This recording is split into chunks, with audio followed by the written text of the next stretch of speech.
بسم اللہ الرحمن الرحیم۔ میں مس نازیہ مبشر ایک بار پھر آپ کے ساتھ جماعت اول میں آپ کو اردو پڑھانے آئی ہوں۔ آپ سب کیسے ہیں؟ امید ہے کہ آپ سب ٹھیک ہوں گے۔ آج ہم اپنی جماعت کا لیسن نمبر 7 پڑھیں گے۔ جماعت کا کام کرنے سے پہلے ہم اعادہ کرتے ہیں۔ اعادہ میں شروع کر رہی ہوں۔ سب سے پہلے حروف کیا ہوتے ہیں، ایک لفظ کیسے بنتا ہے، یہ الفاظ پڑھیے۔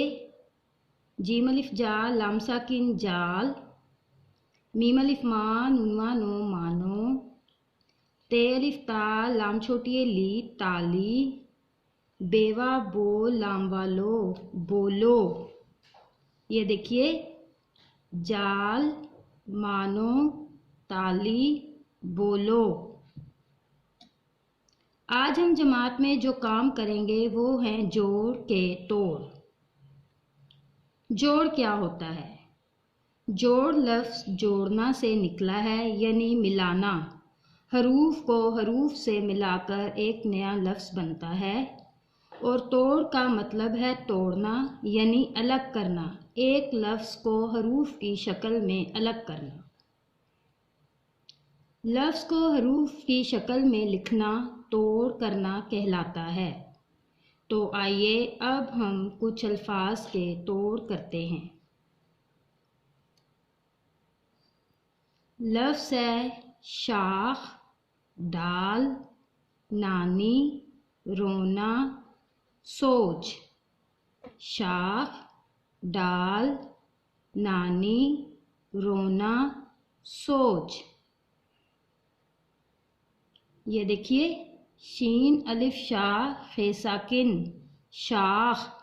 جب ہم کوئی حرف کے ساتھ جمع کا نشان لگاتے ہیں تو اس کا مطلب ہوتا ہے ہم اس کو ملا کر لکھ رہے ہیں۔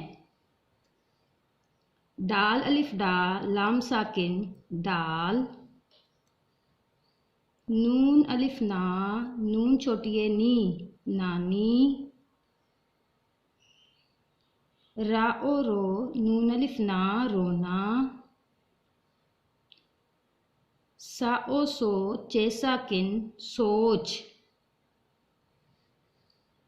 یہ لفظ پڑھیں، کاٹا، چاٹا، گول، رانی۔ کاٹا، چاٹا، گول، رانی۔ ان کے اب آپ توڑ دیکھیے۔